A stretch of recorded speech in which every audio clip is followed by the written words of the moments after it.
Hello everyone and welcome back to a rather old Let's Play where we haven't seen it in a long time. Welcome back to the letter, you guys! Oh my god, holy shit, it's been so long since I've touched this game, since I last played anything related to this game.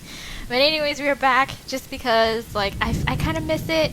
I low-key miss it just because, like, we left out on a very, like, kind of at the very point where we can finally kind of figure out what's going on in terms of Luke's end of the deal with this whole curse thing. So that's where we last left off in the last episode, way, once upon a time ago.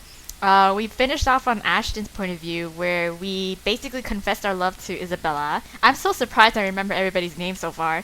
And we were still in the mansion, but then we came across Luke after we kind of like left in that moment.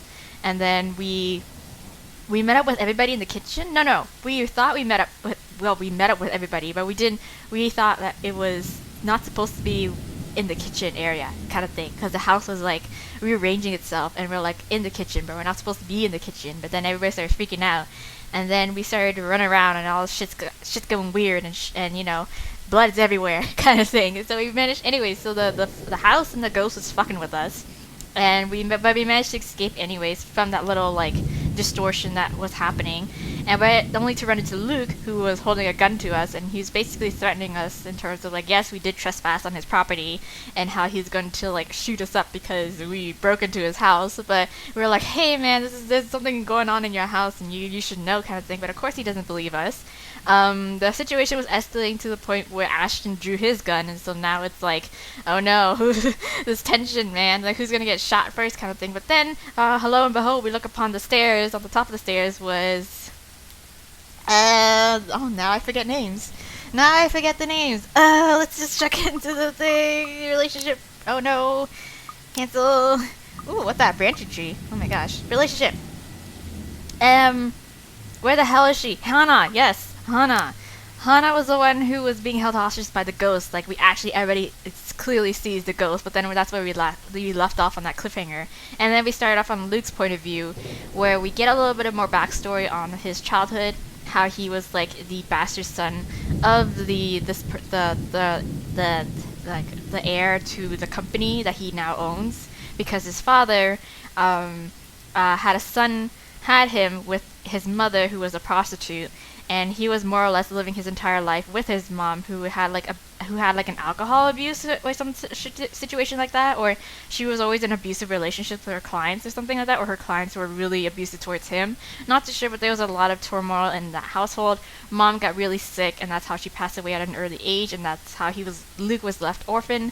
But he very much loved his mother and like really cherished her, and was like how he hated how people judged her for her job and stuff, just to keep food on the table.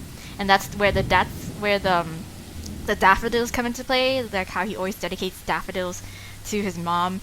And then in terms of that, like, we met up with a supposed maid of the house, but I'm pretty sure I called it out. It was later revealed that it was actually the ghost lady who was posing as a maid. Like, it was like she looked like how she was supposed to look like before how she was burned at the stake. I think that was the implication after we went to the library with Rebecca. But anyways, yeah, so the maid was trying to like, kind of sweet talk us in a way where it's like, oh, you're the Lord, you're so kind and welcoming, but like the lady of the house is so strict and she scares me kind of thing. And then Luke was just like, what the hell is she talking about? This is Hannah. Like, Hannah would never like, be rude to a person unless that person had it coming for them. And then so he was afterwards, when conversation turned sour, he was like, hey, leave me alone kind of thing. Like, I'm going to call security if you don't leave right now. And that's why she kind of snapped and kind of revealed this ghost face of her. And she totally freaked us out. We ran back inside. And I think we ran into Hannah and our butler, who I forgot the name as well. I'm pretty sure he'll show up anyways. But yeah, then that's basically it. Like, he tried to I think he tried to tell us about it. We tried to tell them about the lady that we saw, but then they're like, oh, we don't know such a lady kind of thing, and we should really we should really get more security up in here, because you never know when people might try to assassinate you kind of thing. I think that was the implication. But anyways, here we go. I'm not too sure what this is. But anyways, let's just read, and maybe I'll remember it piece by piece once it gets rolling. So really, little sleep was had there. Really, I already messing it up from the beginning. Anyway, so really, little sleep was had, and I feel completely drained come morning. Okay, so this is the morning. This is the morning after that incident, I suppose. So even when Hana rises from bed, in spite of a mild fever, and invites me down to breakfast, I can't be bothered to drag myself out from the comfort of the sheets. Yes, it's not like I need to do something particularly important today. Oh yeah, and Hana was like, oh yeah, Hana fainted. Yes, she had that little seizure attack when we started off Luke's point of view in the kitchen with that little ghost incident, and now we're just very concerned with her health as of now. So the rain that has started sometime during the night doesn't help the mood, yes. Okay, maybe it helps just a little. I mean, I like sleeping in on a rainy day. The strange sunny weather has been nice and all, but before it to return as it should be feels like a good sign of things to come. Right, because this is England, UK, because it's supposed to be rainy all the time. So perhaps things will settle back to normal, and the crazy drama that has gone on lately will die down. No. Oh, honey, you got another storm coming at your way. The rhythmic pitter-patter of the rain fills the early morning silence with a steady beat. Thank goodness I don't have to be anywhere in a hurry today. Yes, it would suck to be out in that storm. I would hate to be caught unawares in this rain, right? So with how it looks outside, it seems that the weather is making up for all the sunny days it has given us with a good old-fashioned downpour. It does let up within the quarter of an hour. However, a day beginning with a cloudburst like this, locals usually take it as an immediate sign, an ill omen. Luxborn's abysmal weather is back, likely for good. Oh. Nope. You're wrong. I hope they did a damn good job of fixing this place because I'd rather not have to deal with leaky roofs. Yes. Though Hana might find humor in it and perhaps ask me to sing in the rain to wear out my anger, I don't like the idea that the realty did a horrid patch job with the place, yes. But it looks like it stopped raining, for now. Hana technically paid millions for this place. It better live up to the price the realty company sold it for. Not that it's something she should be fretting about at the moment when her health is not at its best, right?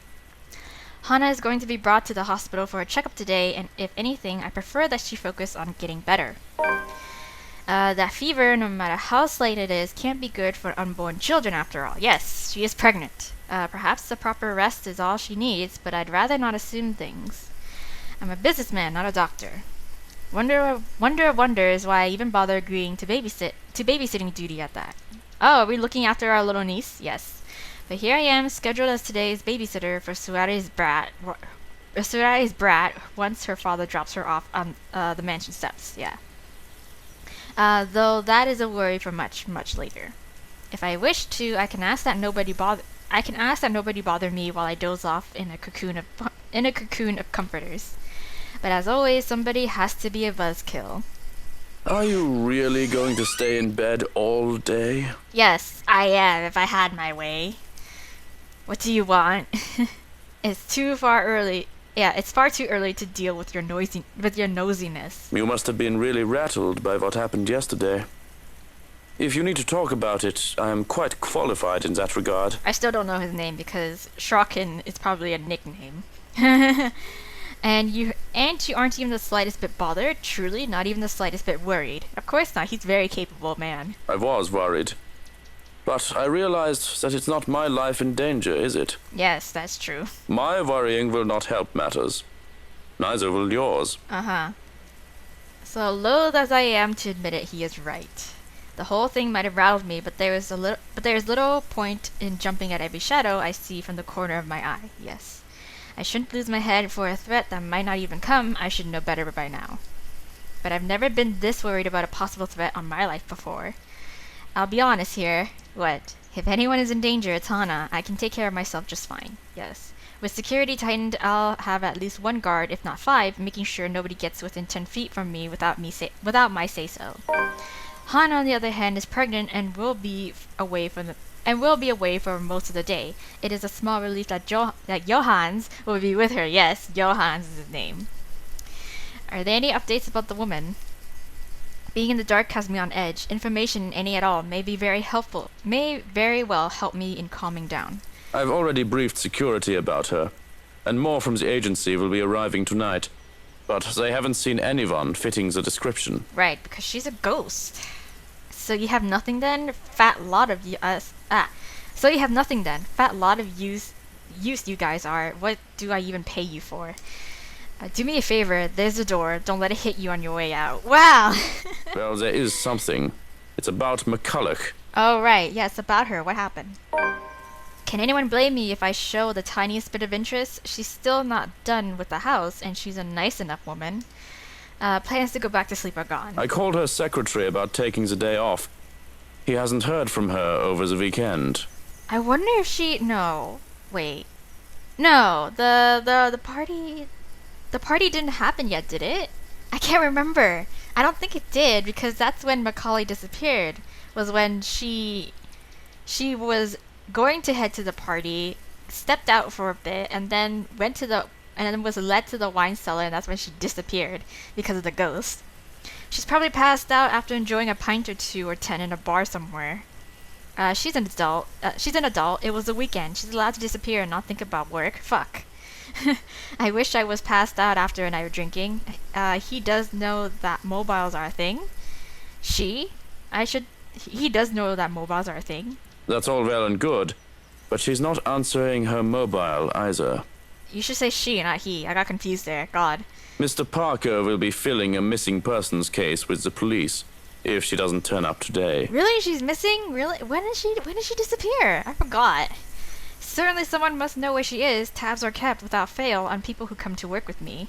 Background checks and constant surveillance until they finish their contracts with the rights. Some would say that it's all a bit over the top. But I can't be too safe. Too many want me dead.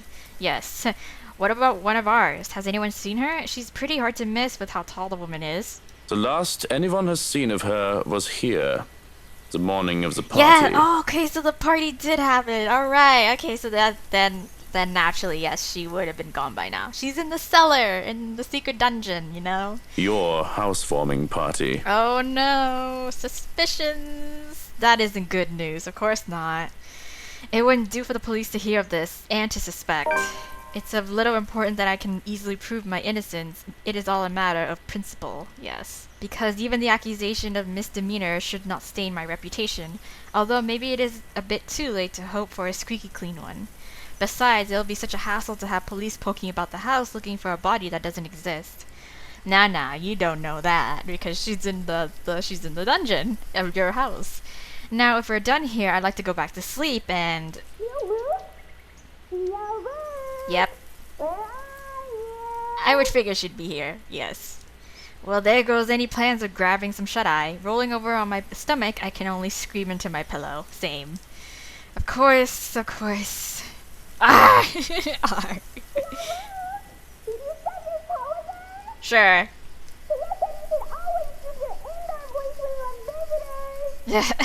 She's cute. Johannes, distract her. Oh, look, it's time for me to go.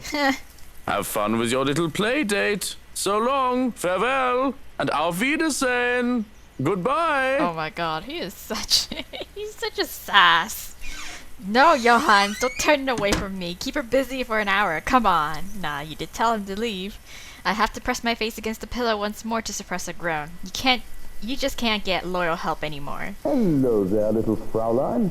Your uncle is just upstairs and will be down in a moment. Yes. He is super excited to have you today. I hope you're well rested and ready to play a lot. Wow. But anyways, whatever. Luke sort of had it coming. That bastard. I'll be down there in a sec, Munchkin. Let me just change into a fresh shirt, brush my teeth, fix my hair, bemoan my very existence. Wish I was anywhere else in the world right now. Yes. Me every day. And like as much as Luke is a prick, but you know, he's relatable and to certain degrees. Don't get me wrong, Kylie is a great kid, wonderful, better than most brats her age. But handling a tyke is the last thing I want on my agenda right now with this whole Hana business. Fortunately, I am very well versed in how the world works. I've long learned that the show must go on, no matter what hurdles come in my way. So I set to prepare. Yeah, so I set to preparing for the day.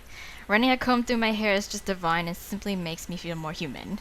Bed hair is disgusting, though it isn't as bad now as it was when I was a child. With how expensive a trip to the barber's was, I often had to grow it out until Mother had the time to cut it for me.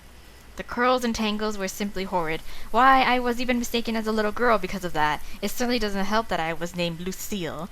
How true. But anyways, oh, wow, Luke with long hair. A freshly pressed shirt is enough to chase away the last signs of sleepiness. The feel of crisp and clean clothes in my hands is a clear marker to the start of the day. Smoothing down my suit and my hair with a sigh, I steel myself for the horrors. Oh, the horrors that come with taking care of a child. But you have other horrors to worry about as well, too. Alright, here we go. Good morning to you, Luke. Hello, my little munchkin. Speak of the devil and she shall appear. Bright-eyed and bushy-tailed, Kylie grins up at me as soon as I open the bedroom door. She swings the backpack she's clutching, hitting my leg in a show of impatience and looking entirely unapologetic for it. Did you just wake up? Oh, tell me you forgot. No. Our play date today. No, I just overslept a little. I doubt I forget. Kylie's visits are frequent enough, Kylie's visits are a frequent enough thing that they found a way into my schedule. They're supposed to be visits to her godmother, yeah. But we can't pick who a child gets along with, so as long as I'm not busy, her father can drop her off for the day. Which is all well and good for me if it makes Suarez focus on work I've given him. Besides, she's a bright child, tolerable. Kid's got a good head on her shoulders and can get pretty mature for her age at times. Yes, of course they have to thank me for that. Her parents can take partial credit, but Hana and I have been there for this kid since she was just a small babe. Aw, that's cute. Why I can still remember the first time I saw her, it was during her why I can remember the first time I saw her, it was during her baptism. Yes. The only reason I was there was to accompany Hana, who was to be named godmother. She was such a tiny thing, not even a year old, and swaddled in her mother's arm and white cloth. It was the first time I really saw an infant up close enough to hold one at least. It had been terrifying to be given a little child to carry after the whole water ceremony. I've never done it so before that, to hold a tiny life in my arms. Yeah, it's frightening. I could have just dropped her on her head and this little tyke before me would have stopped existing then and there. Yes. But the child just smiled at me, babbling nonsensical words as children do, and clinging to me even as I tried to hand her off to Hana. She had thought it hilarious and adorable. My suit had been a mess, and I was nearly an anxious wreck by the time I handed her back to her mother. Yet it was pleasant too. To think I might be doing it again soon with Hana's children, with our children, kids of my own flesh and blood. Yes. In a few months' time, I'll be cradling them in my arms, hearing the ring of their laughter against my ears. It's a tender thing to think about. Ah, I'm glad you think so. And despite myself, in spite of all the fears that I will never be good enough for them, I'm actually looking forward to it. Ah, of course I didn't, you little rugrat. I just had to take care of something before you arrived. Really? Well, I guess that's fine. As long as you told me for work like last time. Yeah. Really? Now why don't you go back down and have breakfast in the parlor? I already ate at home. Papa made one of his tortilla de patatas. He wouldn't let me leave until I finished every bite. Tortilla de patatas. Oh, I'm guessing potato tortillas? I'm hoping it is. Ah, the Suarez infamous tortilla de patatas. Those things are a hazard, really? You can probably use one to bludgeon someone into submission with how huge they are. It's a miracle Kylie can still be so energetic. I had trouble staying awake the first time I had one. Food coma. Speaking of staying awake. Well, I need some coffee in me, at the very least, but if you'd like, you can jump straight to dessert. Yes! Dessert, please! Oh my gosh, she's always down for dessert. It's easy enough to manage Kylie with the promise of sweets, thankfully. Yes. The hard part is managing her before she gets the sweet, because I nearly have a heart attack when the kid races down the stairs. Oh my god, you're gonna trip and die! Just the thought of her slipping and breaking her neck is enough to make me rush down after her. Slow down, the food isn't going anywhere. The food is going somewhere. In my tummy. That's one way to look at it, but still, it's nothing to die over. Jesus fucking Christ, children. Same. With a shake of my head, I usher Kylie towards the parlor and order our maid to bring food for us. Better not be that maid. Whatever breakfast there is, along with a cup of coffee for me and an ice cream for Kylie. Yeah. But I can't leave the kid alone for too long unless I want to let her turn the other room into a slaughter ground. True to my expectations, I've only left Kylie alone for a few minutes, but she's already made herself comfortable. Aww, cute. The stuff from her backpack has been left scattered across the room, from coloring books and crayons to toys. She's well equipped to amuse herself with no trouble, though I can certainly breathe a little easier if she won't bring her doll along every time she visits. Why? Narcissa or Sissa is a creepy little bugger. Yes, true. I was never really fond of dolls when I was growing up either. Like, that was like the one thing my mom always points out to people is that she never plays, not even Barbie dolls. Like, I would never touch a Barbie doll when I was younger. It doesn't help when Kylie left her during one. Yeah. Finding that thing at the bottom of the stairs staring up at me at 3 o'clock in the fucking morning is a memory that won't be leaving me anytime soon. Yes! Oh my god. Just the thought of it is just like, ugh. Even now it stares at me from where it's seated. I'm wholly tempted to just throw the thing into the fireplace and banish it from whence it came. Same. I can buy her a prettier doll, a better toy. I will break it, find a way to get rid of it if it wasn't from Hana, and if only Kylie isn't so attached to it. Oh, so Hana was the one who gave it to her. The thing is some antique doll she found for the brat's 6th birthday, one of a kind. Oh, my darling Hana loves her so. And Kylie does try to be a good goddaughter, but she just can't keep her interest long with the wife. Oh. It's not something that Hana does wrong on her part, but she does try so very hard. Well, she does try so very, very hard. It's just that she doesn't quite know how to really handle children. Oh.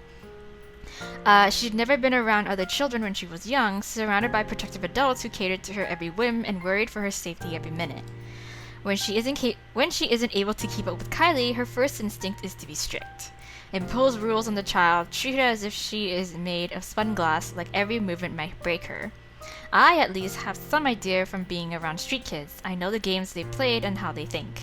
I know that scraps and skinned knees are all part of childhood. Even with how I grew up, I had time to be a child and not some sheltered heiress. Yeah, I guess that's one good thing in terms of Luke's childhood.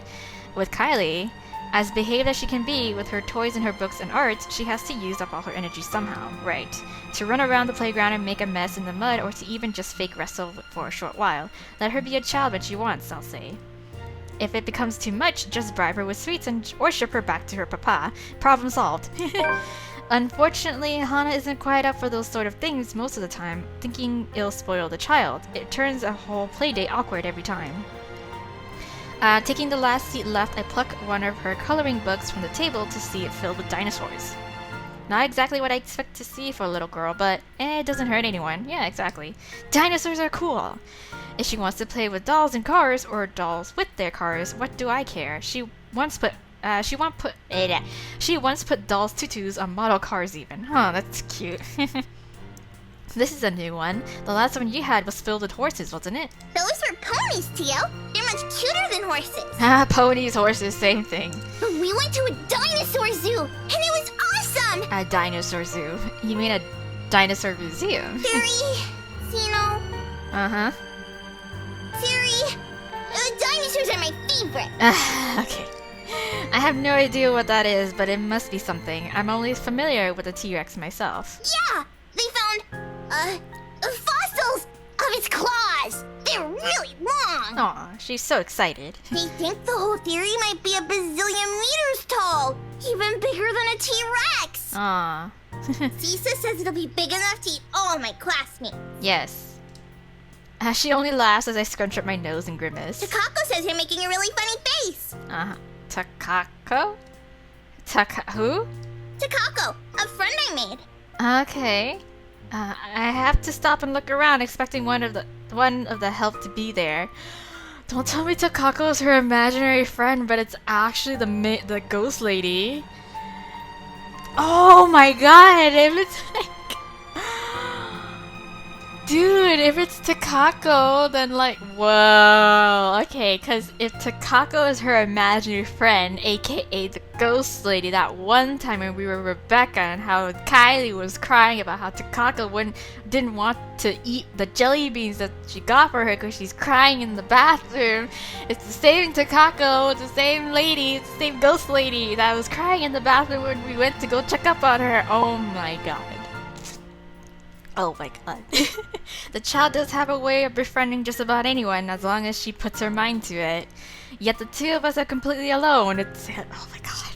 Thankfully, she only finds my disturbed look as another funny grown-up expression. That might be a lot more problematic than whether she plays with dolls or cars though. Yes, oh my god. Children and imaginary friends. Like, that's something out of a horror movie. Both the thoughts of Sissa giving Kylie ideas and one of said ideas being massacred by dinosaurs. Something I probably need to bring up with her father aside from work.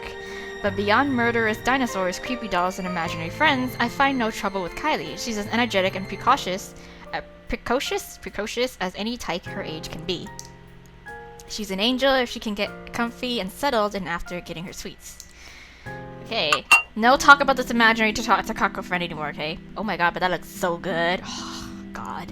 We tuck into our waffles as soon as food is brought in. Yes. Our waffles, because she wanted her own plate to go with the ice cream as soon as she saw mine. A fresh plate of berries is brought in as well, which really goes great with the rest of this feast, as Kylie puts it. And if I indulge in the sweetness, I have a cup of black coffee to pair it off with. Yes. With our bellies full, Kylie grows content with just scribbling on a scrap of paper and calmly chatting about her week. She talks of her older brother Rowan and their parents, how they plan to go to the Blaxland in Berkshire for the winter holidays. She talks of Miss Pink, and I have to shift my legs to become comfortable once more. The memory of my initial meeting with her is still fresh in my mind. She talks of the sad man in the park and of her new friend who likes to play hide and seek when she's not sniffling in the loo. When finally she finds nothing new to talk about, she goes back to her drawings. That'll change as soon as her stomach settles, of course, the calm before the storm. Because, behaved as she is right now, I can feel the curiosity just radiating off her. There's a restlessness buzzing under her skin, and a question on the tip of her tongue, as they often are with children her age. But for now, I can take this piece with no complaint for however long it stays. I have fun with the crayons as well as at the child's insistence, even if I can't really draw. It's alright. It's good to pass the time. And bond. With Kylie using the black crayon, that leaves me with the blue one. I absentmindedly start to draw a puppy to the best of my abilities. Please do not draw your imaginary friend, and it's gonna be some next demonic scribble of blackness, or darkness, not black, darkness, just like a pitch black void of nothing. It's just like, this is my imaginary friend, and she's standing right beside you. It's like, don't do that. This is why I don't like children. It's as I attempt to give the doodle dogs another eye that Kylie breaks her silence. Tio? Where did Tia go? I saw them leave when I got here. She's at the hospital. Tia didn't look so good. No. I've been expecting a lot of different questions. The kid always has a whole bunch of them ready for me, but I can only sigh when she posed this particular one. She's just going to the doctors for a checkup. Yeah, and as kids go, there are follow-up questions. Yes. And you didn't go with her? No. Well, you were going to be here, sweetie, so I had to stay behind. So she's all alone? At the hospital? I'm sure Johans is there. Oh no, of course not. Tia has Johans, and her maid and her guard. She's got plenty of company. Yeah, but you're not with her. Right. If I did know better, I'd say the kid is trying to make me feel guilty. I want to say that the little tyke is evil for making me feel so. But I understand. When I get sick, Papa and Mama have to leave me with their maids, too. Oh no, that's kind of sad. They don't take care of you. That doesn't sound right. Even my mom took care of me when I was sick as a child. Well, they're always busy with work. Aww. Oh, I see. I guess that's no good. I know she doesn't mean to accuse me of anything, but as her father's boss, maybe I do overwork Suarez a bit. There's a lot of responsibilities that only he is capable of carrying out. Delegation is a thing, sure, but when said responsibilities are legally questionable at best, putting others to the task isn't always an option. But, yeah, Maybe your papa is in need of some vacation time? He deserves it, doesn't he? Yeah. He's a hard worker. I could arrange something for the holidays. Yeah. I could cut him some slack. Some of his assignments can wait. I can't do much for her mum. She isn't one of my employees, but this would have to suffice. Aww. It will be worth it if it makes the little girl happy. Because just like that, the somber look on her face turns into one of pure joy. Aww. It's like looking at a little sun, warm and bright. It's nice to do something kind every now and then. Yeah, Luke. Would you really, Teal? Yeah. If it's for Kylie. Would you like that? Yes. I'd like that very much, yeah. Yes. We can go to this museum. There's one with lots of cool trains and planes. I like trains. Yes. Aw. And there's the local Manor theme park and a monkey forest. There's a kid adventure farm too, the wacky warehouse, and a play barn as well. And Aw, she's so cute. So excited. Whoa, slow down there, Munchkin. I know you're excited, but I think you should let me schedule your dad's day off before you plan a whole year's worth of stuff.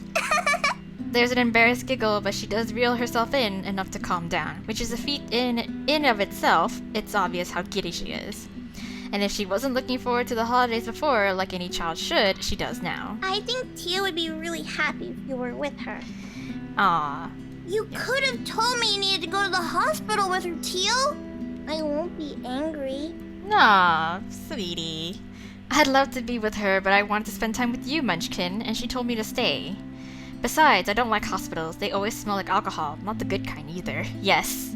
I don't think anybody likes hospitals. They're scary. Yeah, I don't... Yeah.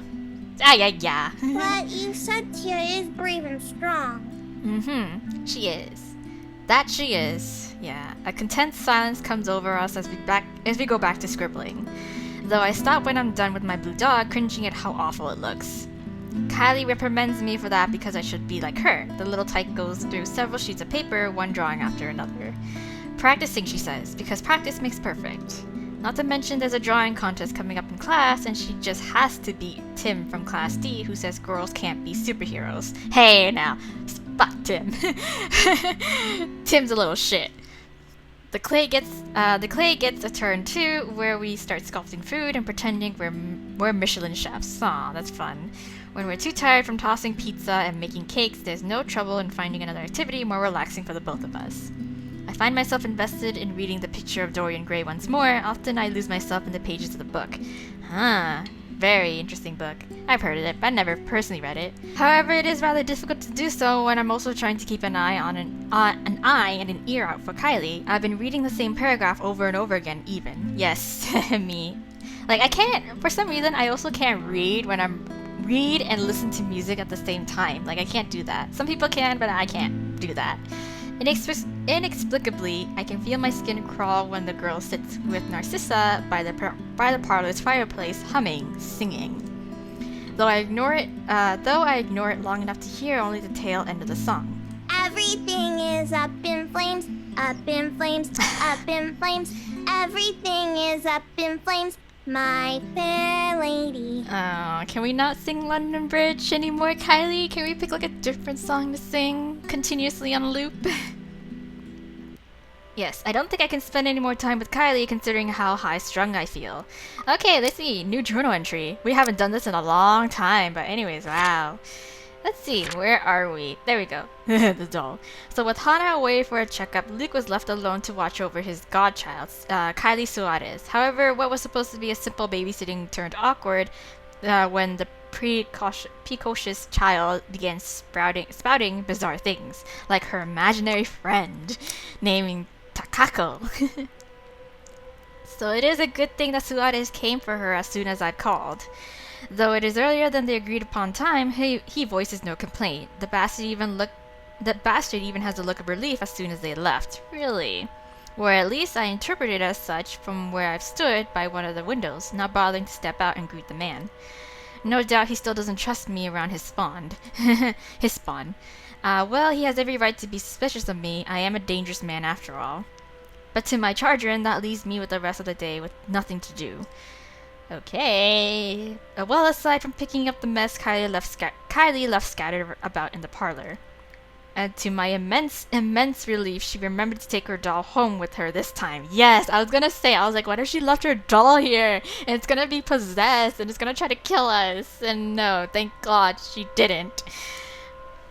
But the same cannot be said of the crayons and papers littered here and there. Whatever, it's better than that doll. First things first, yes, I snatch up my own doodle off the table and rip it to shreds, leaving no hope that it will see the light of day. The rest of the drawings, all Kylie's, remain unharmed as I collect the lot. Though they have been stacked neatly on the table before, they must have been blown about when I saw Kylie off. And there are plenty of them. Oh my god, we're gonna find the creepy drawing of Takako. From cats and cakes to colorful rainbows and gardens, the child managed to make a lot during her morning here. There was one more that I have to fish out of the fireplace where it landed. The fireplace. Expecting to see another one of Kylie's masterpiece, I am instead greeted with something a bit more concerning.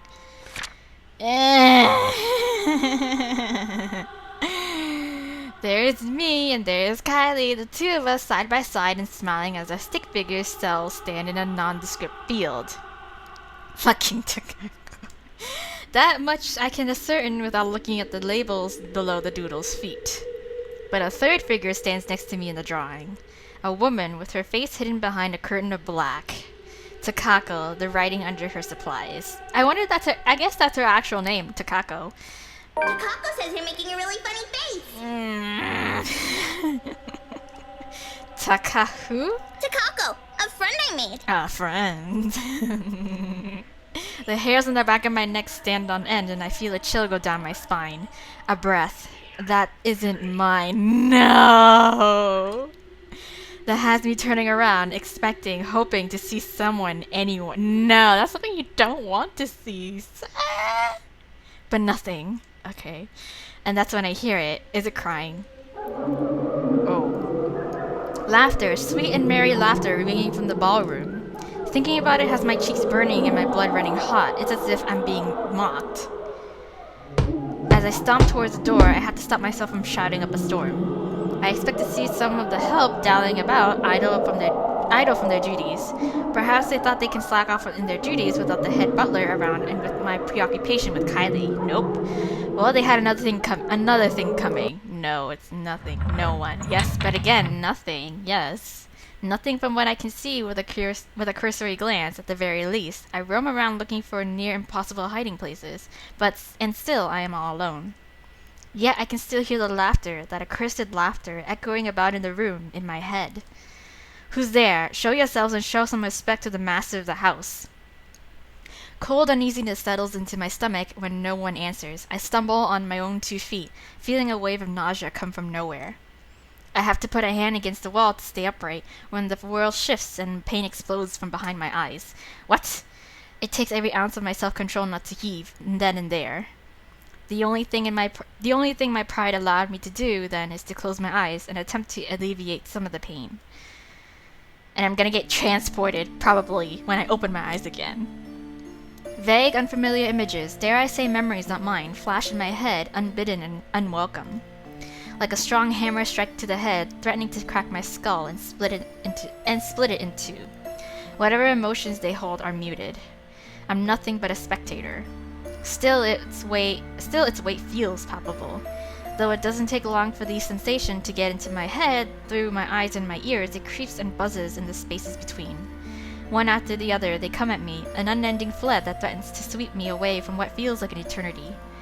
Each one a show of both joy and suffering for those who have called this mansion their home. Each new scene is like a hammer to the head, threatening to crack my skull and split it into 2. Yes, you said that. I can feel every little emotion in the blurry images that present itself in my head. I feel a part of these, like I've lived through them, though I know that is not possible. All their anger burns through me, that much is evident, but the pain more so. And above all of it are the whispers. The voice is calling, luring, until one image emerges in vivid contrast with the others. When there's a shout of joy, my eyes snap open, looking for the culprit. What? That's when the whole room just changes. Everything is the same, yet everything isn't. Oh. There are people everywhere laughing and dancing. Yes. In living memories, what's it called? achievement. I should be concerned about them, but my mind finds it easy to dismiss them as they fade in and out from nothingness. Instead, I find my concentration drawn to a man and a woman, though one can only call them a lord and a lady, going by their clothes. And oh, just see how happy the couple looks. Though the man's eyes are eerily blank, like he's not all there, his face is familiar though. In fact, they both are, but I can't quite place why, because it's your own. The two make for a pretty picture as they dance in the center of the ballroom. Even the phantom crowd's attention stay on them. And I'm pretty sure that's Takako staring at them right there. God, this girl. It reminds me so much of Hana and I during the early days of our marriage, the honeymoon years, they call it. We were happy then too, all smiles in her sunshine, even with the normal dreary weather. Younger, we had less to worry about, or at least thought that way. Wished we could go on that way even with all that I did and had to do. But life has a way of catching up. There was work to be done. Although we had to stay the loving, perfect couple in public, I could not afford to look so weak. To appear tied down to someone else, to those who knew who I really am, I had to harden my heart when I have business, but it hadn't always been so easy to just switch that part of me on and off. I should be concerned about their intrusion too. Ask what in bloody hell they are doing in my house, throwing a party as if they owned the place. Well, it was their house. Ask myself how the fuck I didn't notice what was going on before, when the parlor and the foyer are both only a few doors away. But I have the feeling that yelling and screaming at them won't do much of anything anyway. None of the others have given me notice. I realize that this might not even be real. It dawns on me that these two are the people from the paintings, the ones all over the mansion, yes. Which makes sense. I don't think I'm imaginative enough to make all this up on my own. This must be a dream. No. Or a horrible high. But I didn't take any drugs though. Just then I can feel eyes on me as I contemplate the absurdity of the situation, yet I find difficulty in trying to tear my eyes away from the two dancing. I manage, it's her, and I regret looking away, 'cause it's her. Ugh! The woman from the garden stands beside me, except she looks hella ragged. I can hear her rattling breath, menacing and chilling. Everything in me screams to run. But something pins me to the spot as she just looks at me, watching and waiting. The clamor of their voices fill the ballroom. Although they say such welcoming words, I do not feel comforted by the madness I'm experiencing. Their joyous voices turn sinister and foreboding to my ears. The chorus of people that shouldn't exist, threaten to overwhelm me, drown me even as I stand on dry land. The music still plays as the Phantom Quartet continues while I stand here, vulnerable and afraid, but the dance has already ended. And I'm afraid that I might just be tonight's entertainment. Attention is all well and good until bullocks like this go down. These phantom people watch me, thousands of eyes scrutinizing, though they cheer for my return, cajole me to dance and join the merriment. There are eager hands all over, pulling me in every direction, but they do not move me enough to remove me from the woman's gaze. Listen. Can you not hear them as they welcome you home? Oh God. Your kind. Our kind. No. You're one of us, my love. We are bonded by the blood we share. How? No. If I thought the voices were overwhelming before, it is nothing compared to how they are now. Their voices are loud, speaking in unison and echoing over in the spaces of my head. They welcome me back, as if I've always belonged, as if I was meant to be here in the first place. They call me all these titles and names that do not belong to me, and that man's face, the one with the empty eyes, flashes again before me. Once, fleetingly, like a new memory having burned itself in my head. I have to struggle for air when I come back to myself after. This isn't. The welcome turns into screams at my protests, pained and desperate pleas for my help, telling me that it is my duty to stay, telling me that I belong among them, to them. Gentle touches turn near threatening, the warning scratches, and the baring of teeth by predators before they truly maim someone. Yeah. My mouth goes dry as I struggle to speak some sense in this hallucinatory madness, but I don't get the chance as they drown out my voice. Our Lord, my prince. Oh god, I'm nobody's prince, girl. You got the wrong prince. At her words, there's a compulsion to stay. Though my heart races in my chest, the fear I should be experiencing refuses to register in my head. Mind and body war with each other, nearly tearing me in two. Oh, you finally returned to us! She lost her voice. The compulsion to walk into her arm is strong. Whispers in my head tell me to go to her. No. They say that she is safety, she is home and heart. Nope. We have been waiting for so long. But repulsed at these thoughts, I wrench away and turn with a small gasp. Run! Without hesitation, I start to make a run for it. I nearly falter when an angry shriek pierces the air, inhumane and monstrous. I don't dare look back. I just run. I didn't care if this is a drug-induced hallucination or not. Just run. Just run. Just run. Out of the ballroom. And out of the parlor. It's only then that I bother to look back, hoping and praying to the god I scorned that I did not pursue me. I would have run all the way out of the mansion too, if only someone didn't get in my way. Oof! I collide with a body much larger than mine and fall back to the ground, head spinning as I look up at the stained glass. What? Wait, hold on. Let's just look at the new diary entry. Hold on. Okay, that's new. Oh, there we go, the new one right here. So, alone, Luke heard voices coming from nearby ballroom. When he decided to investigate, he was assaulted by memories not of his own. And at the center of it all is the same woman who appeared before him the day before. Yes. And Kylie's imaginary friend. Who did I bump into? Is it Johans? It better be Johans. Turning my head to the side replaces the colorful sight with a pair of shiny black shoes. Fatigue fills every inch of my being then, making me refuse to get up. Meanwhile, a familiar head of ginger hair looks down at me in amusement. Yes! Oh, Johans! You really must look where you're going if you insist on running about. Do tell, where is the fire? I was chased by a demon. You don't understand, Johans. Oh, thank God you're here. I do hope you don't have a concussion. Can you count backwards from 15 to 1 for me? No, I'm not about to do that, girl. Oh, fuck off, you wanker. Just help me up. I do not think insulting me if you do have a concussion is a smart decision. But no, really. 15 to 1. Oh my god, really? That woman, she was here. I told you to keep an eye out for her. The other man offers an arm and pulls me up to my feet then. But before I can storm off and pull him to the ballroom, he anchors me down with one hand on my shoulder and the other touching the back of my head. No bruising or bump. That still does not mean that you don't have a concussion. But I saw a demon. If you are too lazy to count backwards, can you tell me your full name? Where are you currently? Oh my gosh. We don't have Lucia Mitchell Wright, and this is the Ermengarde's bloody fucking foyer. Yeah. We don't have time for the... You must make and have the time to make sure you are not broken in the head. God. I have already sent security to scour the whole house when I saw you running out of the parlor, Dummkopf. Oh. Thanks. If the woman is here, they will have her. You will only be slowing them down if you plan to interfere. Okay, well, at least he's a very reliable man. When he points that out, I realize that there are guards starting to filter into the house as we speak, with some already searching the nearby rooms. Armed and uniformed men go about in pairs, making it so that the house is in a flurry of activity. He lets go of me then, with the knowledge that I'm not going to keel over anytime soon. I was hoping that you would be tired from dealing with the young miss on my return. Nope. Instead, you come running and hit your head. Such a troublesome boy.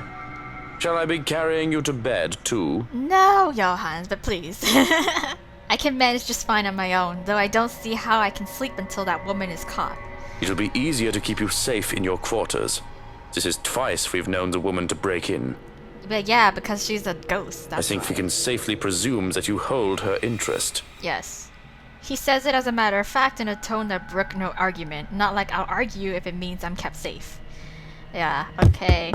The two of us hurry upstairs, though we remain watchful and wary of any potential threats to my person. We make it to the master bedroom without any trouble, though, and the two of the security are left outside the door. No problems at all. Okay, where's Hana, though? Not until we get inside. What happened? Johans' eyes scan the room broadly, a look of dread on his usually stoic face. He's probably like, I left Hana in here, where'd she go? And I don't understand for a moment, looking around the bedroom, it's empty. But then I realize, where's Hana? She came home with you from the hospital, didn't she? She's supposed to be here. I sent one of the maids to accompany her here, to let her rest. Oh my god, it better not be that maid. It better not be Takako. Oh, how does she look like? I feel the color drain from my face when she raises a hand to stop me from charging out there. Stay. Stay? No, of course not, because, like, we told Johans how that lady looked like, so if she were to appear, then, you know, Johans, I think, would recognize her to some degree, even if she did look, you know, relatively normal. I'm not staying in here while Hana stays out there. One of the guards will find her and bring her here. Are you sure? And what if they don't? What if that woman gets to her first? What if she already has her? That's not possible. Are you sure? You can't promise that. Oh, there's no second thought. There's no second thought as I reach under my side of the bed and pull out one of my knives. I have no doubt that the other man can take me on if we are both armed. I have no doubt that the other man can take me on if we are both unarmed. But with this, I can even the field, or at least deter him from escalating the situation and risking hurting either of us. Are you really about to turn on Johans? Oh man. Shit. I'm going out there to look for Hana, and you're either with me or you aren't. I am not risking Hana, and I'm not leaving her alone. Still, like a stubborn mule, he refuses to budge from the door. There's a withering look on him that I try to match. One that somehow I am losing fast to, even with him not saying a word yet. Can you see yourself in the mirror right now? You are in no proper state to go looking for anyone. Probably I look really disheveled. If it will make you happy, I will do the looking. Oh my gosh. But please, and don't make me repeat this, stay where it's safe, where security can find you. But girl, it's a ghost. We already have one person to be worried about. Please don't add another one to it. I know, but it's a ghost though. She a ghost. Perhaps it is his tone. In spite of his general disdain for virtually everything that has to do with me, I'd like to think that over the years he has grown to care for Hana at least. Much as I loathe to admit it, I trust him with her safety over any servant in this house. So an acquiesce, yeah. You have 2 hours, Shroken. I don't think it'll take that long to find one missing woman in this house. 2 hours. Any more than that, I'm going out there. Of course. Okay, cool. Despite his words, he lingers. If I didn't know any better, I'd say he wants to make sure I get in that damn bed and sleep before he turns away from me. What am I, a child, watching me and treating me like one? There's a reason why we will never get along. Well, what are you waiting for? And the knife? Alright. The knife stays. Very well. Okay. Only then does he seem to get the hint. With a nod, he leaves, locks and closes the door behind him. For a moment, I still hear his voice while he gives the guards outside firm instructions, then a hush as soon as he departs and his footsteps fade away. Okay, wow, damn, this is like, everything is just going wrong. Let's see what's happened. Where's the new page? Nah. No? What? Where? There's a new entry, no? Where? But where though? Oh, wait, I totally missed it. It's right there. I'm blind. Anyway, so bumping into Luke after his flight from the ballroom, Johans quickly ushered the paranoid man into his room, while the house's security looked for the trespasser, only to be greeted by a room devoid of Hana, who was supposed to have arrived with the butler. Yes. Okay, there we go. Oh my god. Tensions are rising. One that doesn't quite last. As quickly as the silence settles, lightning flashes across the sky, followed immediately by the loud boom of thunder. And that wanker strikes so dangerously close that I can feel the electricity in the air. Damn. The power goes out not a second later, and I feel as if I'm being mocked by whatever greater power there is. Great, now we're gonna do this all in the dark. All is deathly still for a moment, but soon the rain starts once again. Far heavier than the light drizzle from this morning, its pitter-patter hitting hard against the place's roof. Despite the noise, I find myself drawn to my bed, exhausted, hoping for a little nap. I'm safe here. Hana will be safe too. Shroken will find her, and when I wake, she'll be here. It does not take long. Once my head hits the pillow, in a matter of minutes, darkness claims me. Really, bringing with it laughters and whispers of a twisted love from a time long gone. Whoa. Okay, well then. Anyways, hold on. I'm gonna see where I am for time. I don't think I've recorded for that long, but I'm just gonna see where I am just so I can find my place. Who are you? Oh, well, my bad, yes. Who are you? Yes, I'm sorry. Okay, no, we can go for a little bit more. Okay, so yes, who are you? Who am I? What? Stay away! Is it the guy? The Lord? Is he being haunted by the demons?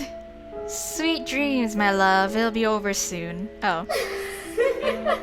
Yeah, it's her. It's her, harassing the guy. The Lord.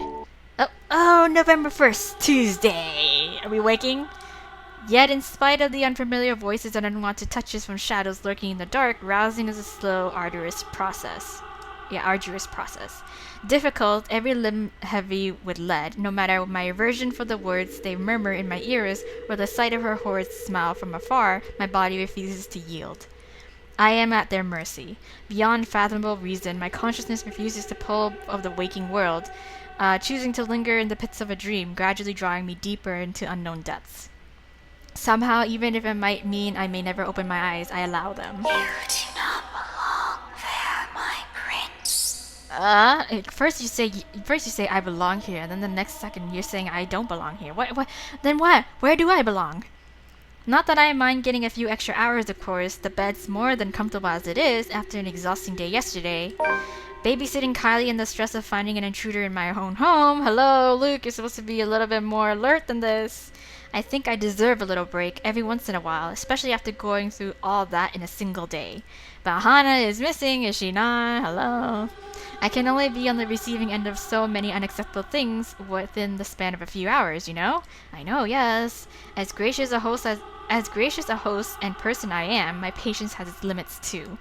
Although there's still that problem with Hana, I haven't forgotten that, of course. But that's why I hired Shrokin. He's competent enough. He won't even last a day in my service if he's any lesser than those half-wits who think they can deceive me with sweet words. He's more than capable of working on his own without guidance. Let the butler take care of that little problem with Hana while I... Hana. Yes, Hana. You do not need her. Oh, fuck off. Let me wake up. I am here. No, I don't want you. We are here. Ah, This is where your home is. honestly, you keep telling me that I belong here, then you said I don't belong here, but then now you're saying I belong here again. Like, what's going on? Where you belong for the blood we share. Come back to us. How long has it been since? Johans has never taken this long before. Surely there should have been an update by now, right? Yes, so why isn't there? Shut up! No, fuck off. Please don't go. Oh, fuck off. Bloody hell, the cretins I've surrounded myself with. And isn't that enough reason to force myself out of bed? And as it has always been the case. Nope. Bye. Yep, my eyes fly open, expecting the warm rays of sunshine filtering through the curtains, only to be greeted by a blinding flash of light and a loud boom of thunder that sounded nearly too close to my ears. Strong gusts of winds will occasionally burst in from the open balcony door, bringing in drizzles of cold rain into the room. Do we not have a door for that? Like, no sliding door, no nothing? It's just an archway to the open, to the wilderness, to the nature? I must have left it open earlier before dozing off. The carpet and the floor closest to it is already drenched. Okay, God, it's just your own damn fault. You didn't shut the door. Hannah's going to be so cross once she sees this. Not that it's an immediate problem. If anything, it's this power outage we should be minding first. With the intruder still at large, steering through this darkness might be far more fatal than multiple stab wounds or a gunshot to the chest. Are you sure? Great, the power's still out. That is exactly what I need right now. Yes. It's the storm, of course. I should have moved back to the penthouse to weather it in a much more comfortable setting, right? Already I can hear the creak and groans of this old place as rain beats against the windows. Johans, has someone been sent to check the circuit breaker yet? No answer. Johans! Silence. Shrokin! Someone, anyone. Still nothing in my cordial mood is quickly dissipating. Where are those idiots when you need them? Are you sure you should be a little bit more concerned that Hana is still not back yet? It's really a wonder why he hasn't fixed this yet. Was I really out that long? Can't be. It has only been a few hours after midnight if the time on my wristwatch is anything to go by. unless I've forgotten to change it again after that last overseas trip a month ago. Though the delay is understandable if he went looking for Hana as he promised. But bloody hell, my safety is also at stake here. Cursing, I stay still, letting my eyes try and adjust to the darkness while my hands fumble for my slippers. If that butler isn't going to fix this, I may as well order the security posted outside to do it. It's probably just a blown fuse. Anyone with a brain can repair one. Okay. Grabbing my jacket and with footwear finally on, I make for the door. Although in haste, I pause briefly when a gleam catches my eye. While on one of my drawers, underneath the clutter I've yet to organize, the muzzle of a gun peeks out. Why don't you just take that? Yeah, I would take it. Take it. Hana has never openly commented my possession of it, but I know she does not approve of it, knowing the bloody firearms policy in this nation. Of course, I've not found much use for it in the 7 years we've been together, otherwise she would have already had it thrown out years ago. Doesn't mean it won't be useful right now, right? Without second thought, I seize it, sending the stuff piled above it onto the floor. Whatever. Oh, whatever. I'll get to it later. This blackout problem should be resolved first. I thought they locked the door. Oh well, guess not. Right next to my missing security detail, as it turns out. Okay. Where the fuck did everyone go? Okay, so no one's here. There were two, weren't there? Shorokin had 2 blokes posted to stand guard for the night. I might be panicking for a bit earlier, but I'm quite sure I haven't gone delusional yet. What? Did both of them decide to take a break because they think the master's already sound asleep and will be looking for them? Damned nitwits, yeah. I know assassinations happen very rarely these days, and even less in a peaceful city like Luxform, but bollocks. There's been a woman going in and out of this place uninvited, who may or may not want to put a knife in my back. Isn't that enough reason to stay on alert? I'm fairly certain Shorokin won't just enlist their help just for this power outage, only to leave me unprotected. We have a difficult friendship, so to speak, but I doubt that man is an opportunist. I'm holding the lives of his family in my hands, after all. What? He knows what I am capable of doing. He's not stupid enough to do anything that'll endanger them and save only himself. Whoa, Lucas. Well, damn, Lucas. Really? So where then? Only my footsteps echo along dark passage, and I am left gripping the handle of my pistol for some sort of comfort. Without proper lighting and with this storm still raging outside, the stories I've heard about this place seem to have some truth to it. Yeah. If I'm reaching and wish to entertain myself for a bit, I'll say there might also be ghosts whispering in my ears, calling. But it's true, it is. Of course, it's just the wind in the trees rustling outside. Yeah, sure, that's what they all say. Nothing good will come of allowing these thoughts to linger when problems are piling up in front of me one after another. I wonder if this is a point where Ashton and the rest of them had broken into the house and are currently trying to like get out of that little illusion thing that happened, and this is where Luke comes in because he does have the gun with him right now, and when we met him and when we ran into him, he did have the gun. So yeah. So especially with what greets me once I get to the foyer. Yes, I'm pretty sure this is it. This is it, right? Though it's dark, the large windows illuminate the area much more easily than any of the other rooms. Okay, we're gonna read this journal first. Yes, November 1st. Where is it?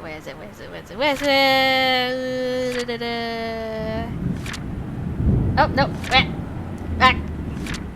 Right here. So Luke Wright woke up to a storm raging outside with his whole house eerily quiet. Power was still off and his butler was nowhere to be found, even when called. Taking his gun with him, he went out to investigate, and in the foyer of his own home is probably the gang. Yes? Yes? Yes! I knew it! So, and from where I stand at the top of the stairs, I can easily make out their forms, recognize them even. Yes. It's all gone crazy with these intruders. Yeah, it's all gone crazy when these intruders come into my house. I'm no stranger to a cop playing dirty. The smart ones knew that neither life nor criminals are going to play fair. And if one of this wargs' sort is in on this, I'm not surprised too. But Lily, the estate agent, she doesn't seem the sort.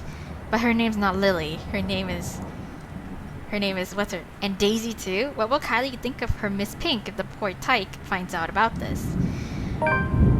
Not to mention Mint. Hana trusted her. I trusted her to be a professional at the very least, for fuck's sake. But she was missing, you know? Last seen at your party?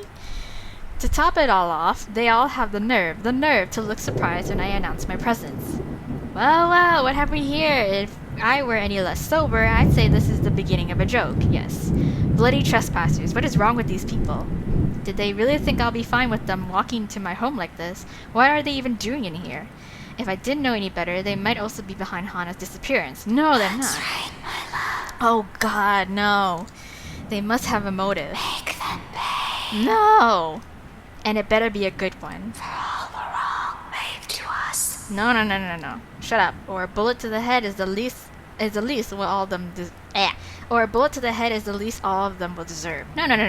Don't go that far. Let's see. A photographer, a high school teacher, a real estate agent, and an interior designer walk into a mansion. Thunder crackles once again, cutting me off. This time its sound hits close enough that it nearly feels as if the windows and the ground itself are rumbling. All is deathly still for a moment. Where's Ashton? I don't let it stop me, however, as I slowly make my way towards them, taking one careful step at a time, relishing the expression of fear in their eyes. I suppose there's something ominous in the setting, with the heavy rain outside and the lack of light here. I kinda like it, to be honest. Adds something to the atmosphere. I suppose I must look like the villain now. Yes, but do you want to be? I don't think you do. But short of me getting close to them, a noise to my left distracts me, briefly halting my movements while curiosity takes over every murmurs in my head. And it's a good thing, perhaps, that I did, because as soon as I look up, I see him. Another trespasser. Great. Yes, Ashton. Just as he's about to jump down from furniture that has somehow ended up piled and blocking the door to the parlor. What happened there? And did he really think it's alright to do that in other people's house? Lout? Yeah. Teach him, my lord. No, shut up! Put him in his place. Oh my god, can she, shut up? My hands already moving before my rationale can stop me, fingers firm at my gun when I finally release the safety from it and take aim. Not at him, but at his friends. Oh my god, maybe it's her doing it. Yeah, probably. They're his, aren't they? Why else would they be here together? Doesn't matter, he won't let the people he cares about be harmed. My finger on the trigger is more than itching to shoot, but I hold back. Sure, I could have simply taken aim at him. But more than seeing him bleed, I want to see the expression on his face once he realizes everything he's doing is futile. My god, he's trapped. Luke, stop! You're better than this! Lives are in my hand. His life is in my hand. Had I known there would be a party in my own home tonight, I would have opened a bloody bottle or two. Tisk, people these days, in my own home, can you believe it? I feel so left out. I can tell the exact moment that realization dawns on him. A short second of his body freezing and blood draining from his face as soon as his feet hits the floor and he looks up. Here we go, once again, a Mexican standoff. He's already a prey trapped by his own recklessness. Pathetic. Oh my gosh. And really, Daisy, even you? What would Kylie say? Luke, this isn't what you're thinking. You have to listen to us. There's something going on here. Exactly. Well, obviously, why else would people be trespassing in my home? What about little Lily over there, then? Yeah. What's your excuse? Checking back if your clients are doing okay? Is that it? Is this what it is? We're doing good, by the way. Sir, please. Please what? Becca's right, sir. Yes. We need to get out of this place. You need to leave. Right. Tut-tut, not a good enough excuse, darling. You people are the ones who need to get out of my sight.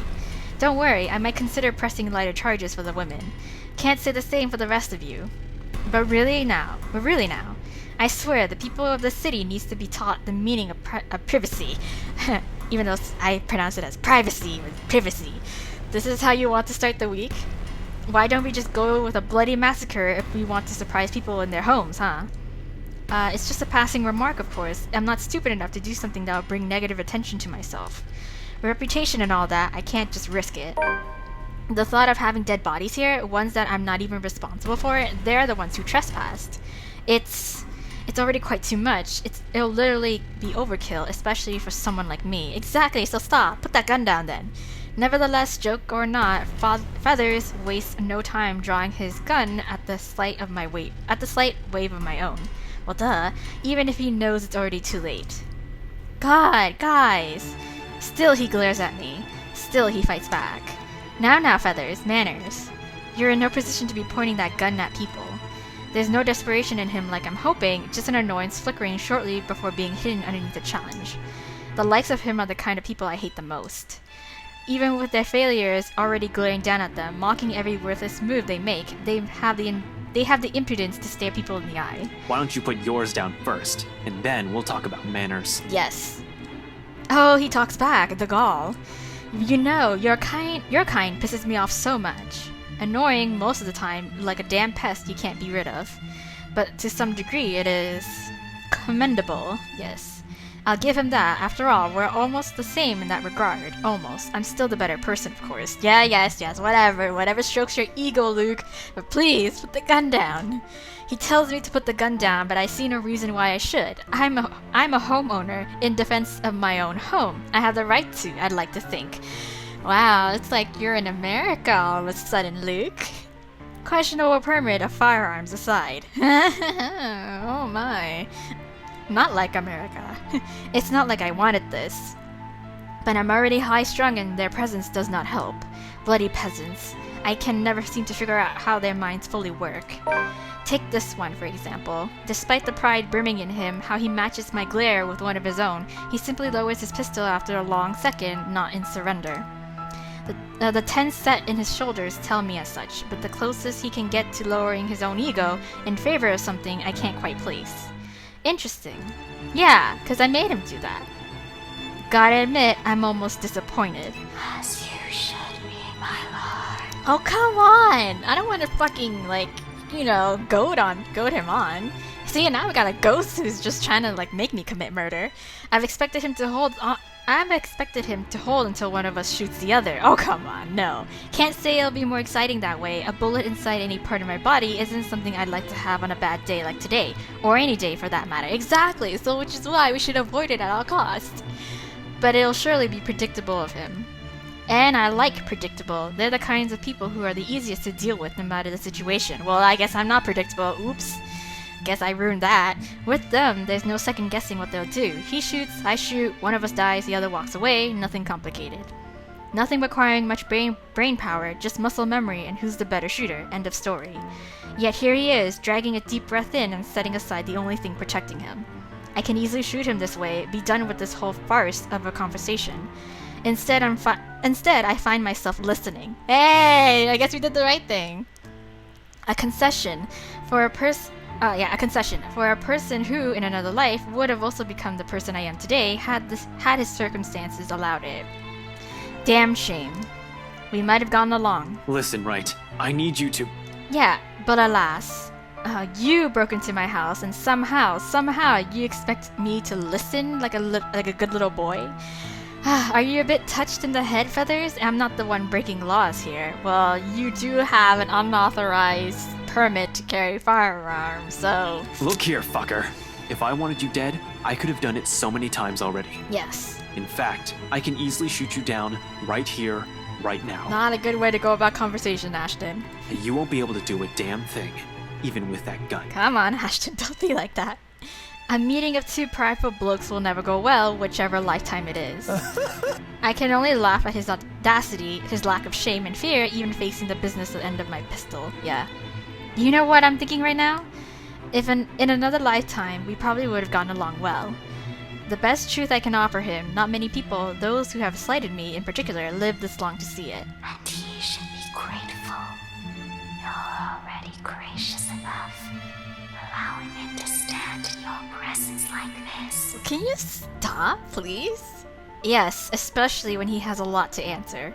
Preferably right now, because as generous as I have been so far, my patience has its limits. My amusement can only last for so long. In 2 steps, I'm standing in front of him, grabbing him by the collar and resting the cold muzzle of the eagle against his temple. Ashton! Oh wait, why is her voice? Oh yeah, her voice. I don't know, for some reason sometimes the voices disappear. Luke, no! Yeah. I have to always remind myself that. Hey, now you two, I'm sure we can all talk about this first. Right? Jesus Christ. He'll end up a pretty smear on the wall this close. Teach this loud a lesson. Oh my god, stop! What is it that you people really want with me? This is the second time this week and I'm really getting wary of this little game. Did the NCA send you to apprehend me, or has somebody paid you off to kill me? Which one is it, Feathers? None! Mind you, my arm's getting tired. Better answer quick if you don't want to meet the business end of this gun. And he knows it. Of course he does. Hitman or not, he has been trained, judging purely from his stance. But not many bother to be as cautious as him. One glimpse at my handgun's safety earlier is all it took for him to see I mean business. Similar, too similar. We're too alike in so many little ways, it's funny. Down to the fact that he doesn't even flinch, no matter how heavy the threats in my words are. Even knowing how one flick of my finger on the trigger will be enough to end his sorry life, he should have caved in by now, started begging like so many others before him. Instead, he throws more vitriol, adds more kindling to a fire already burning. I'm not with NCA. Yes. I'm just here to help. There's something else in this house, and we're all in danger. Right. You have to believe me, right? You need to let us go. Uh-huh. You need to get out of here before it's too late. Yes. If you want to keep your sorry ass alive, you'll listen to people with more brain cells than you. Oh god, did you really have to throw that one in? Igniting it further that I can't help but return it to him with equal fervor. We don't need him, my love. Oh my god, just shut up, you hoe! Why, you insolent, yes. We both decide to move in that moment, with our bodies tensing, each of us racing to get ahead of the other. However, before we can even get a head start, a voice unexpectedly rings above the chaos about to ensue.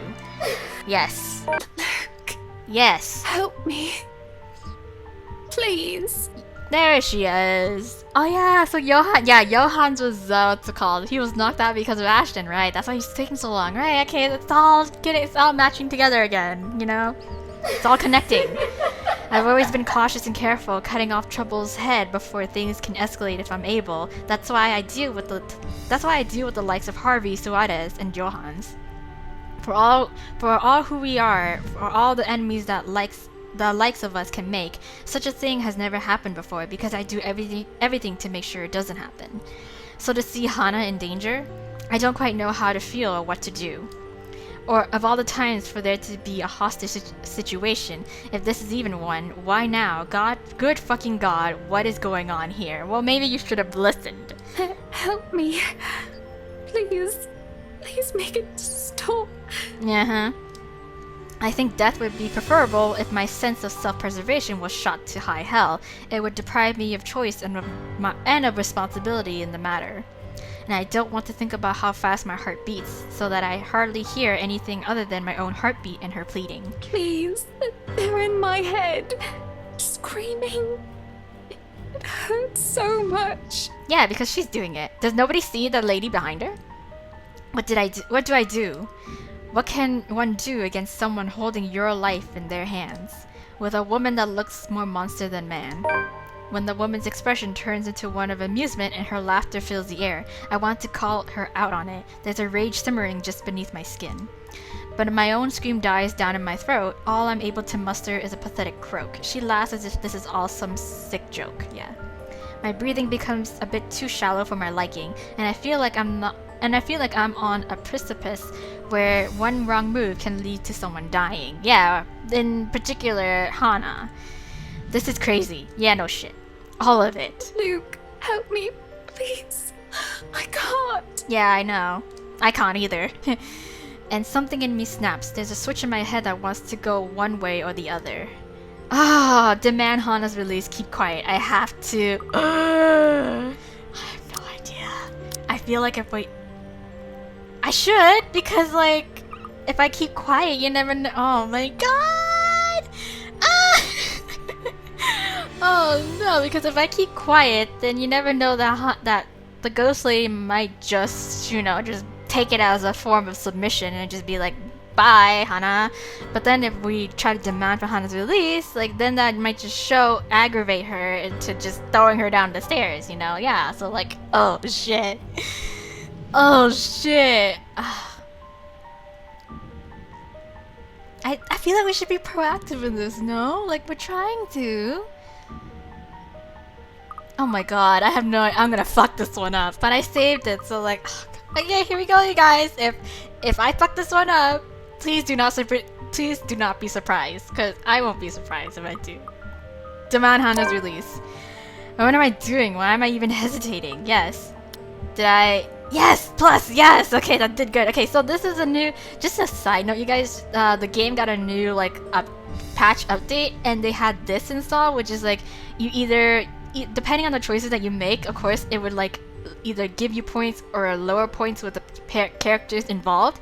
And I can never tell if I had gained or lost points because it's just never, like, I can never keep track of it. But it's so nice that they have this now, so it's great. So yes, so that's a definite plus. Yay! So yes, I did good, right? I won't go so far to claim that I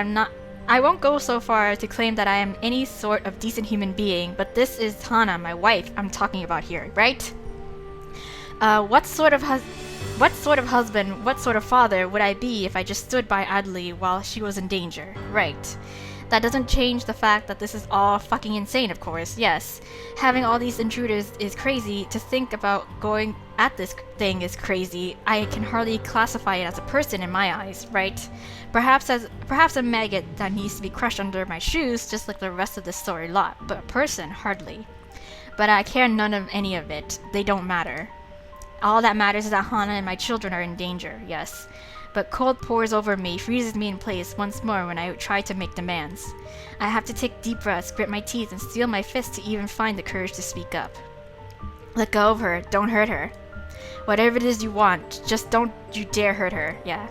And if my voice isn't as firm as I'd like, it doesn't matter. I will beg and plead if I have to.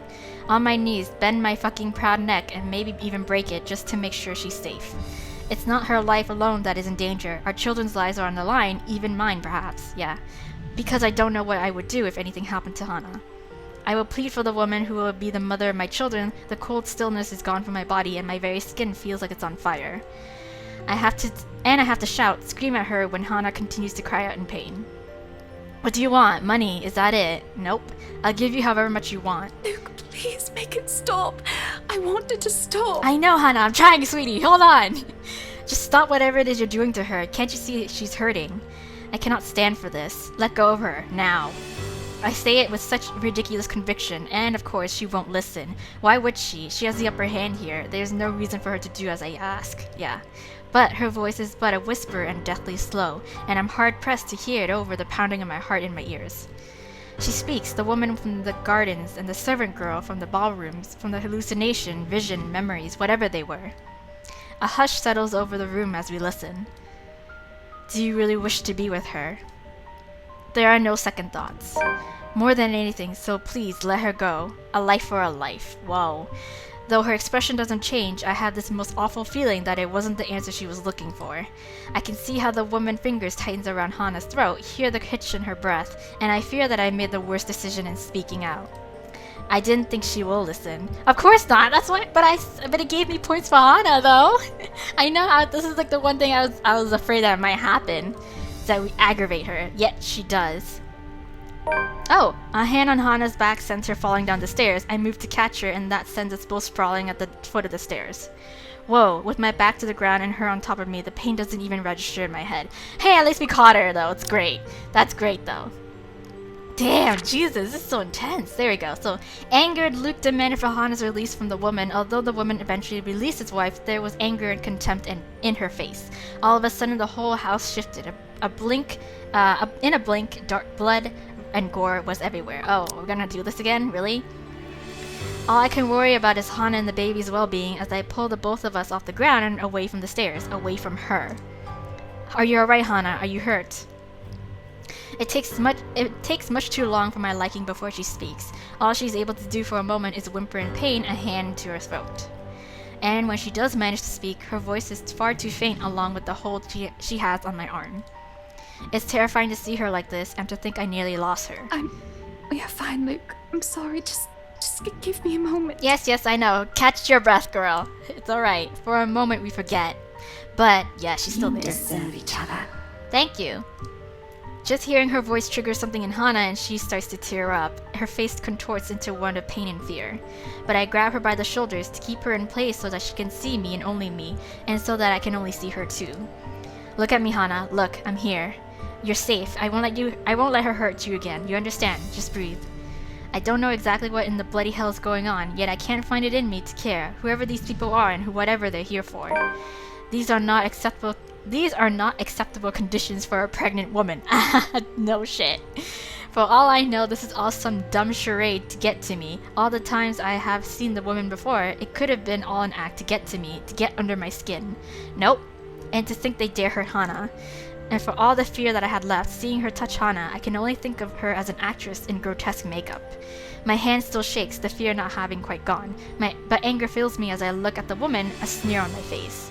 How dare you? I don't care who you are, but how dare you touch Hana? I want you out of my house, out before I call the police and have you put away for the rest of your miserable life. But she's a ghost. She did.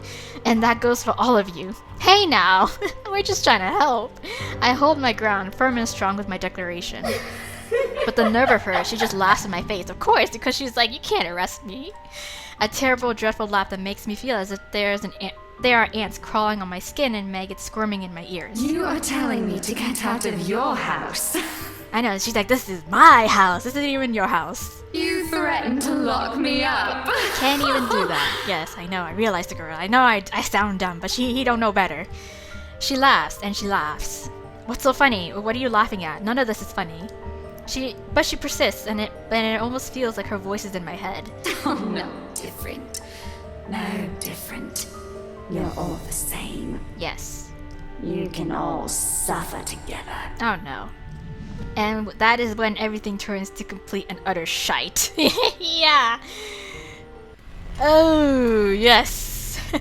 It's a slow thing, a whisper more than a bang as the darkness creeps into every corner of the room. The walls shudder and groan, blood runs from the ceiling, crawls down the walls, and stains the floor.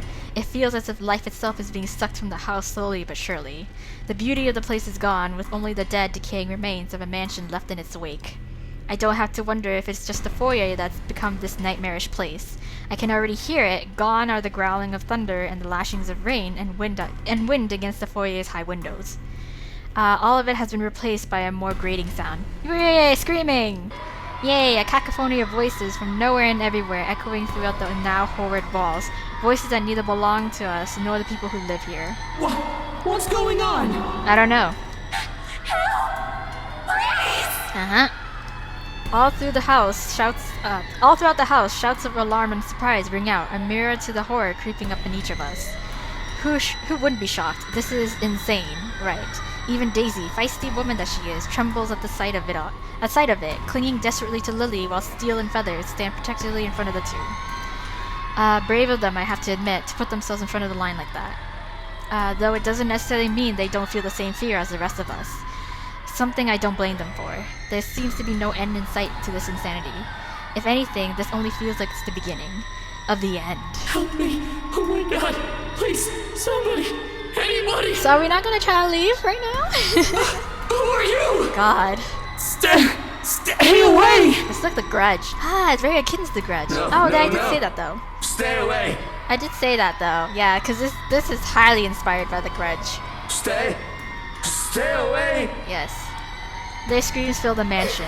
She laughs all the while, a harsh, agonizing sound that goes on for what feels like forever. Okay, can we leave? Until there's nothing but silence, her horrid smile, and pale hands reaching out to me. And I think the fuck not. Calling, beckoning, pleading.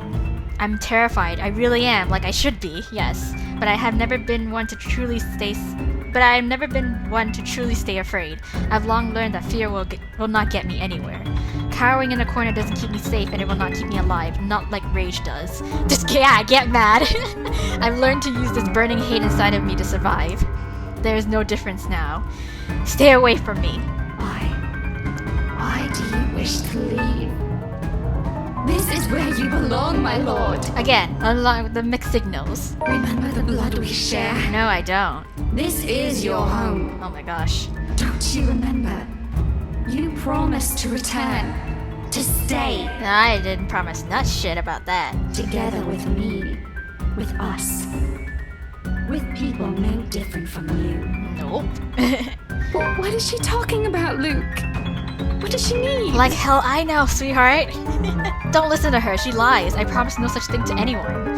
Hana, you're the one who bought this house, right? How should I know what she's babbling about? I never even wanted to be here in the first place. A terrible case of mistaken identity, that must be it. I'm quite sure of it. It is. I don't know this woman, this monster. Why would I say that to someone like her? In my entire lifetime, I've only made and kept sincere promises to a mere two people, Hannah Evans and Eleanor Chandler. No one else. The rest of those who claim I promised anything to them can go fuck themselves. Yes. Bloody hell, I may enjoy the company of women, but I am not an idiot to start spouting such nonsense to anyone. A line must be drawn, especially if I am to keep myself alive. Yet she still goes on, insists, making me appear a liar in front of these people. Of course you still deny it. Have you truly forgotten? Really? Ugh, God, this bitch is crazy. You haven't changed, I see. Still a deceiver. Oh my gosh. She's lying. She's tripping. She's tripping. You see, my love, nothing has changed. Oh my goodness. Still no difference, you and I. Wait, I really need to know the backstory to this. Just like the rest of us. Like, I'm so confused right now. Surely not.